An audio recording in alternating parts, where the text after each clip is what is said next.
Hello everyone, and welcome back in our living room. Last year I showed you how we renovated this room, and now I'm going to show you how I changed the face of this coffee table. This table is one of the first pieces of furniture that we owned when we lived in Belgium. It got gifted to us by a friend of ours, who found it somewhere and then brought it to us on his bike. I generally dislike getting rid of items that still function well. And especially so when it has such a nice memory attached to it. But this table does have its problems though. The glass gets dirty very easily, and through it you can always see how messy we make our storage boxes. So I thought of changing that up. When a good friend of ours bought their apartment, they changed the wooden floors. And then I, with our coffee table in the back of my mind, asked them if I could have some of the wooden floorboards that they would get rid of. And they agreed. Grazie, Jackie e Georgia.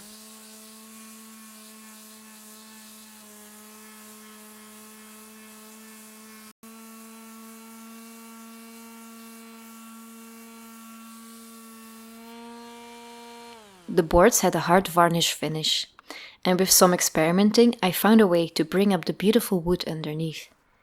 I first used some sandpaper with a very rough grit to just scratch the surface a bit without damaging the wood. Like this, it was easier to sand away the varnish with the sander, without wasting too many sanding papers.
Then I decided to attach the floorboards to a big sturdy wooden board, and for this I used my trusty wood glue.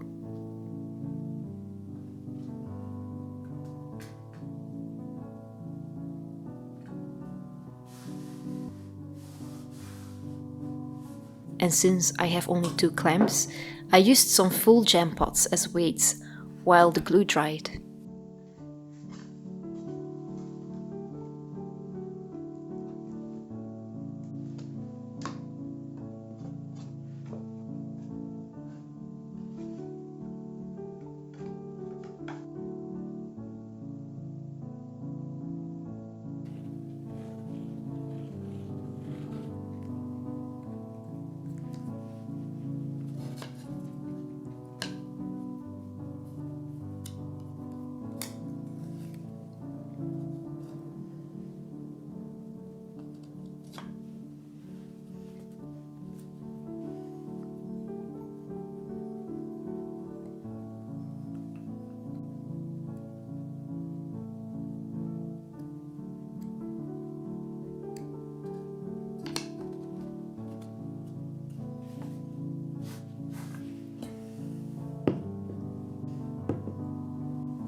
And then I cut off the scrap pieces with a circle saw.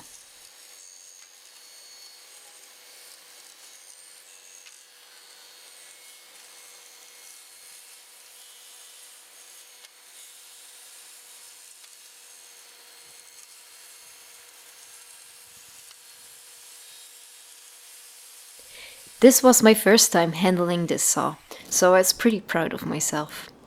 Sorry mom, but I still have all my fingers.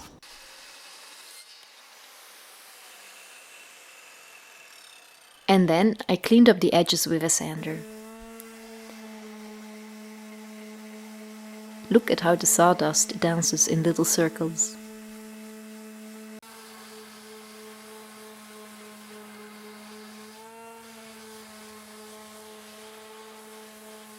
And after that followed the long task of sanding down the top, nice and smooth with an increasingly smaller grit of sandpaper.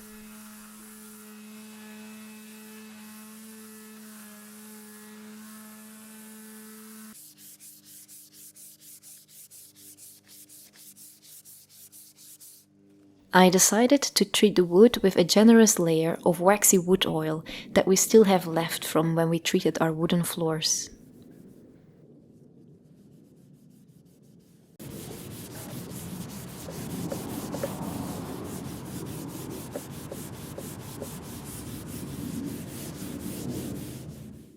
I had very narrow gaps between some of the wooden planks. It doesn't really bother, but I wanted to experiment a bit to see if I could fill them up. And instead of using wood filler, I mixed some of the wood shavings with the wood oil, since I saw that the wood oil dried surprisingly solid. And it worked very well.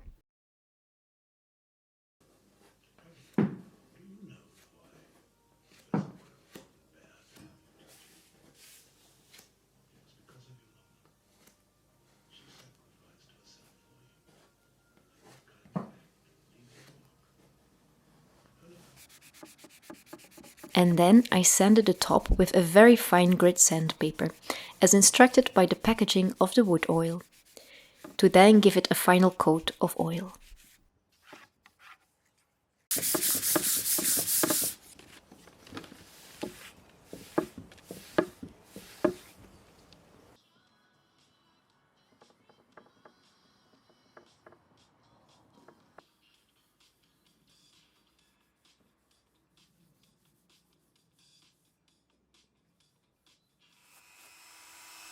Then it was time to remove the metal bits that kept the glass tabletop in place. The glass is much thinner in comparison to the wood, so I need to make some space for the wooden top to sit in the structure of the table.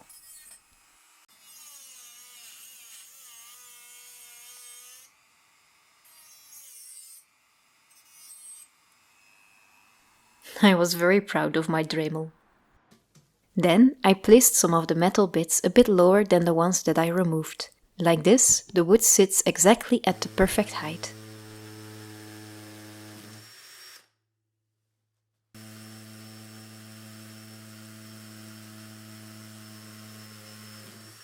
You see me using angled bits here, because that's what I had at hand. Although I know that everyone with a bit of knowledge of physics will tell me that a straight bit would have been a much smarter choice. But these ended up being very sturdy though. The metal frame was pretty scratched up, so I gave it a light sand first, and then painted it with metal paint.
So that's it for the table. But I'm also not very happy with the wooden storage boxes. I rather use them somewhere else in the house. So, as usual, I had a plan to make something myself.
I had a certain shape in mind for the handles, but I don't have a lot of specialized tools to cut it that way. So I just approached the rough shape with a handsaw and then sanded it until I liked it.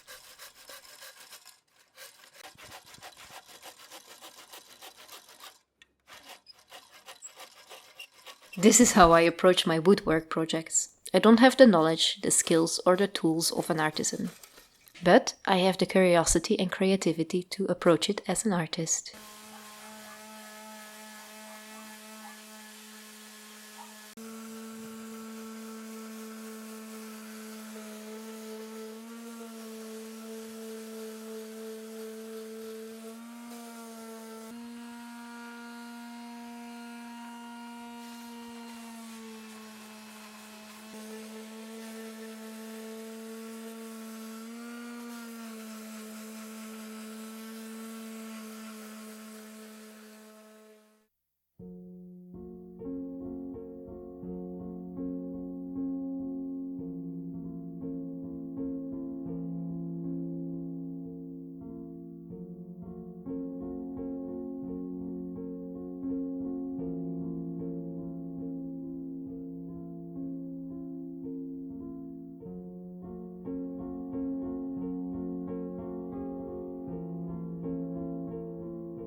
And these will make sure that the glass won't get scratched.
About 3 years ago, I started to make a quilted blanket that I actually never ended up quilting.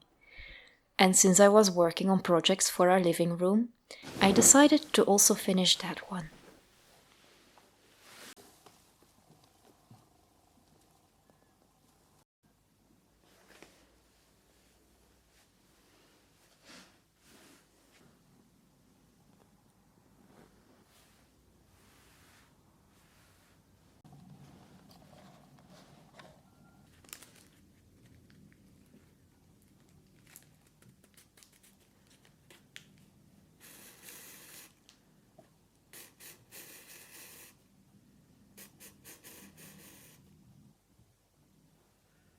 I decided to do the stitching a bit more freehand. The lines are more or less straight, but I made the distances between the lines and the lengths of the stitches vary a bit, to make it more playful.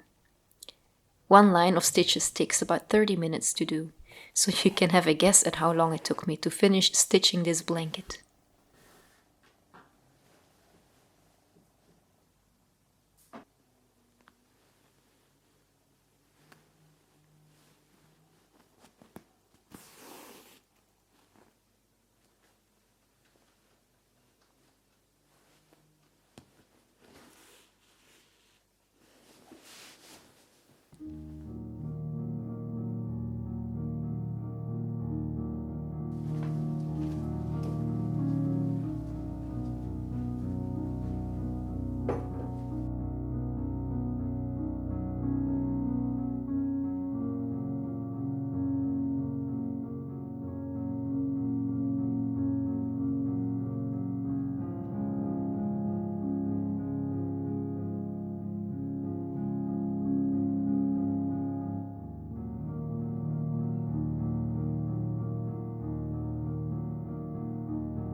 I really like the changes that the projects brought in our living room. With every little addition, this house becomes more and more our home.